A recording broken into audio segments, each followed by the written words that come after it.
No, I can't have you getting in my room without me. Come on, bro. Guys, we've begun. Guys, we've begun. All right, we're starting the virtual media. Hey, I showered for you guys today. I hope you guys appreciate that. I don't shower very often for people for media day, but I did for you people today, all over the world. And if you were to win on Saturday, a lot of people would thank you because there's a lot of hatred towards Jake Paul. Would you prefer, although it does sound very strange, would you prefer to win on Saturday than lose to Jorge Masvidal in the manner you did? That's good. Well, I would pick, obviously, if I could rewind history, to beat Masvidal, because if I beat Masvidal, I was fighting for the UFC title, and that was pretty much the only belt in mixed martial arts that I didn't win. So I would obviously reverse that. Hey, how's it going? First things first. Appreciate you for showering. I know we can't smell you, but you look clean, and that's nice. Well, actually, you know what? I don't wear deodorant, and I don't have body odor. So, even though my hair might be messy, you will never ever smell me because body odor doesn't exist on me. All right, that's good to know. I'm not lying. I'm not lying. That's the truth. You can ask my wife. I'll have to. All right, maybe if we get her up next. Okay. And I actually think, we should probably have our contracts reversed. I'm sure Jake's getting some kind of pay-per-view bonus, and I'm carrying the fucking promotion of this fight. Jake ain't promoting shit. Triller, maybe they can send me a $2 million bonus afterwards, because the promotion of this fight is squarely on my shoulders. Jake's not doing his job. So you'd say he's not talking enough trash in advance? Yeah, not talking enough trash, and the trash he does talk, it's very poor. You have a weight on your shoulders from the really? people who, I don't feel it. Well, from the people who really dislike Jake Paul, they count on you to count him out of the boxing game. Do you realize that feeling from some of the fans? Yeah, I mean, I honestly think most fans are more invested in the result of this bout than I am. I mean, for me, I think actually the biggest negative comes from winning, because if I beat Jake Paul's ass, I'm going to be like world famous, and I ain't really trying to be world famous. Like I said, I'm trying to coach wrestling and podcast, and that's really it. So the result of the bout on Saturday night, obviously I'd like to win, but I don't really think it changes my life a whole lot either way. You mentioned investments there. Someone who's invested heavily in this, kind of interestingly, is Dana White is putting down $1 million on you. Yes. What's your reaction to that $1 million? And do you appreciate that support from Dana? Yeah, it's good to have that support. And, Jake Paul is tremendous in the fact that he even made Dana White like me, which, man, that's years. That took years to make it happen. He made it happen. So good job, Jake Paul. I'm surprised I'm able to ask you this question. I thought it would be the first one asked. Were you playing everyone with the sparring footage going into this so that you could stun everyone at the open workouts yesterday? Because that's what I'm reading on social media. People are amazed at how good you looked yesterday. Yeah. No, I actually am not, right? But, and again, this goes to the authentic point. When I signed the Jake Paul fight, I was sitting on the fucking couch for 15 months. But when I got done with the UFC, in October of 2019, I remember I tried to go do some private lessons, and it was just like literally too painful, and I couldn't do it. So I had been doing some yoga and some bicycle, and then after my surgery, I did nothing. And so literally I started putting out footage of me hitting nothing for 15 months, not working out for 15 months. And it was not pretty. And I just knew, I had faith in myself that if I put my mind to it for 11 weeks, it's going to get a lot better. And it got a lot better. And then you combine that with the fact that I never actually focused on boxing, and I'm a quick learner, and I tend to be good at those type of things when I put my mind to it. Obviously for what you're looking at, you got a lot better product in week 11 than you did in week 1. What's up? When we did our interview right after the fight was announced, I kind of joked with you about wrestling Jake Paul, and you said that wouldn't be fun because it would last like 11 seconds. Did you see yesterday? Jake actually said he wanted to wrestle you. So will you accept that challenge, and how quickly would that fight go? I cannot figure out, I always try to think of what is someone's angle on this. I can't figure out what his angle is. I don't know. I mean, if he wants to wrestle, we can wrestle. I mean, I can go wrestle really, really high level people still and be very, very competitive, if not beat them. The notion that I couldn't pin a bad high school, I mean, let's just put it, he wasn't even good at high school wrestling. The notion that I couldn't pin him in 20 seconds is hilarious.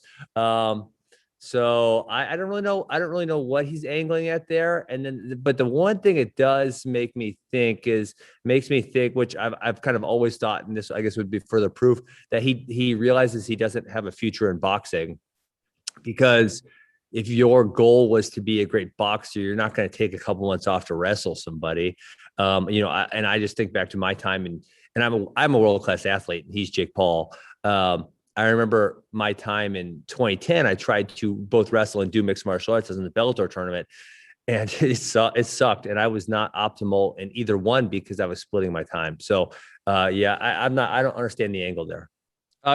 Frankly, it's been a bloodbath. If we're talking trash talk, it's not even a 10-8. It's more like a 10-7 or a guy. I don't think we've seen a 10-6 in mixed martial arts, but something like that. And it's just, this guy has, he only picks the lowest hanging fruit because his audience average age is 13 and a half. And, like the lowest hanging fruit just isn't going to work against me. You're going to have to come with something creative or something intelligent. He just has lacked the ability to do so. You said you've been watching a lot of boxing in the lead up to this and looking to replicate some of the moves of some legendary fighters. Who have you watched and who have you been trying to replicate? I really liked how Tyson bit that dude, so maybe I'll try to bite Jake. Any other fighters you've been watching? No, it's just that. That's it. And just finally from you, can I get your prediction, please, for the fight night? I seventh on TKO. We'll stick with that. When you were on Logan Paul's podcast, they played that Jake Paul clip, and everyone in the room seemed uncomfortable. Even his older brother. Have you noticed, as we go closer to this fight, that the public favor is swaying even more so towards you? I mean, from the first time we did anything, no one likes the guy. I was blown away. Like I'd never seen, not even as many people hate Colby Covington. Like I had literally never seen anything like it. So I can't say it's swaying more because I think it was swayed in the beginning. Wait, I'm not done. I want to say, can I say one more thing? Is the microphone on? Ben, you can say whatever you want. Okay, good. Listen, I fully intend to box on Saturday night, but Jake Paul is telling lies when he says my purse will be deducted for me doing a non-boxing move. That's just not true. He made it up. And I would just appreciate all you guys write that he's telling lies. Peace. And I know you said you don't like fighting your friends, but is there still a potential fight between you and Logan Paul? I know you teased that a couple of times. It depends what day you ask us, right? I think a lot of people want to see that. I think it would be massive, but at the end of the day, our parents don't want us to do it. And I don't know if I would even want to do it. Sometimes we're mad at each other and we want to punch each other. And other times, like right now, we're perfectly getting along and supporting each other and everything. So the world may never see Jake Paul versus Logan Paul, but hey, you never know. Look, I've dedicated the past 18 months of my life to this, and we've been in serious training camp sparring world champions. So you're gonna see if I'm ready or not. Is all of that kind of like hate fueling you? Is that a motivating factor? Yeah, for sure. I use it all as gasoline in the gas tank to work harder every single day. And I know that going into this fight. And I know that for the past 3 fights I've had is everyone wants to see Jake Paul lose. And that's why I work so hard every single day and surround myself with the best team and take this so seriously because this fight means everything. Losing is not an option, quite literally. It just isn't an option in my head, and it's not it's not going to happen. And I've put in the work, and that's why I'm confident in my ability and confident that I will come out on top. I think there's a long list of people that I don't really keep track of it. I'm excited for Dana White to lose $1 million, but other than that, I'm going to prove millions and millions and millions and millions of people wrong. And they have, like you said, motivated me to become the best version of myself over the past couple of years. There's this expectation from the fans who are watching this for you to eventually fight KSI. It's in the comments, it's in the socials. They'll type for you to fight KSI. Like, have you had any contact with KSI in the lead up to this fight, and do you think he still wants to fight you?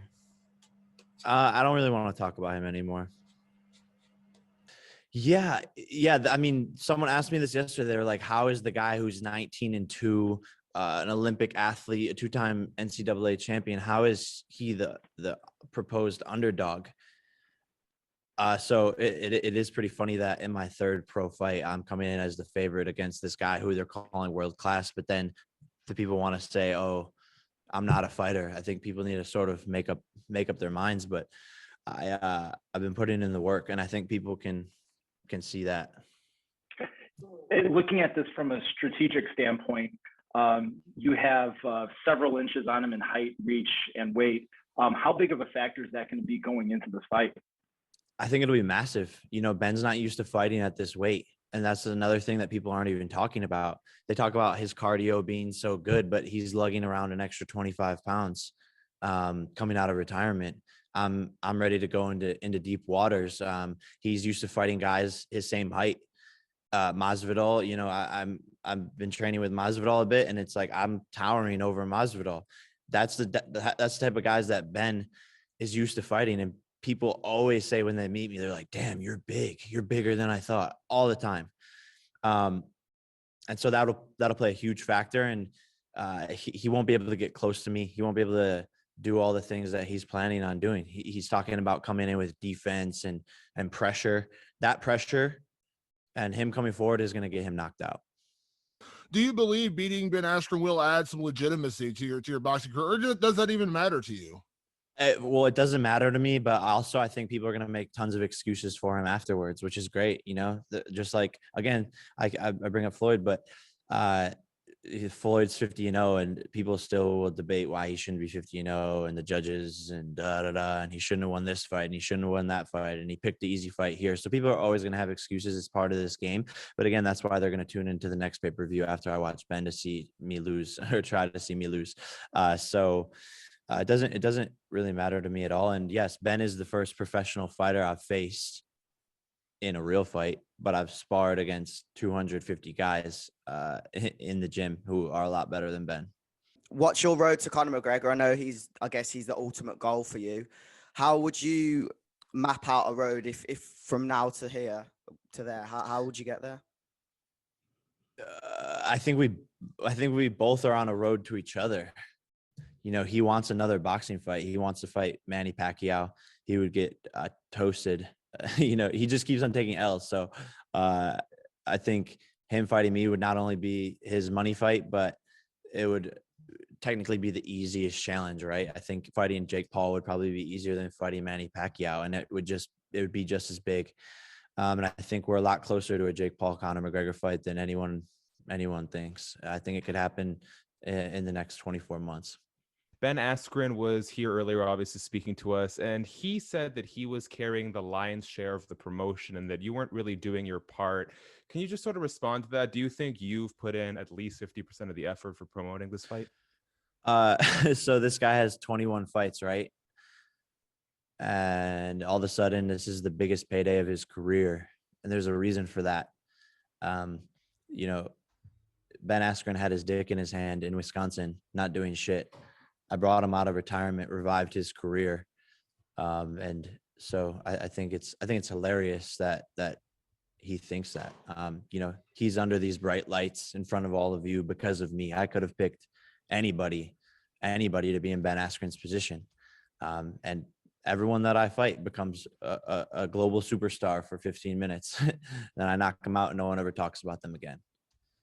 So, yeah, Ben Askren can think what he wants. He's got about 48 hours left until no one talks about him anymore.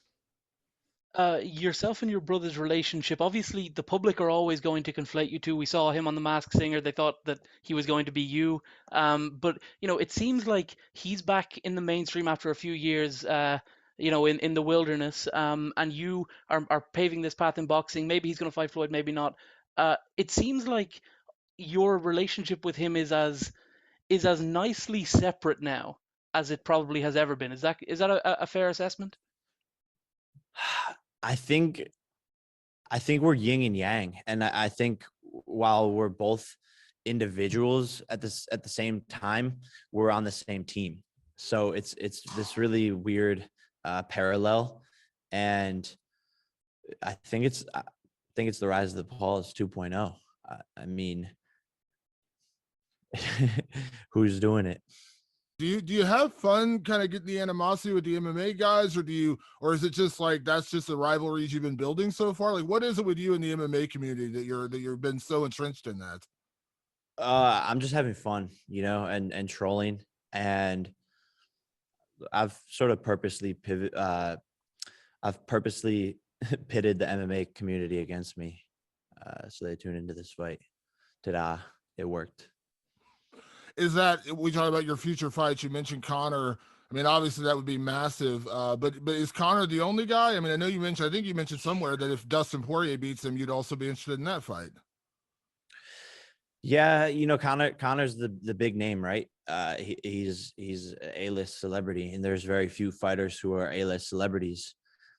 So, we'll see what happens. I hope he wins against Dustin, I guess, so that the fight becomes more exciting.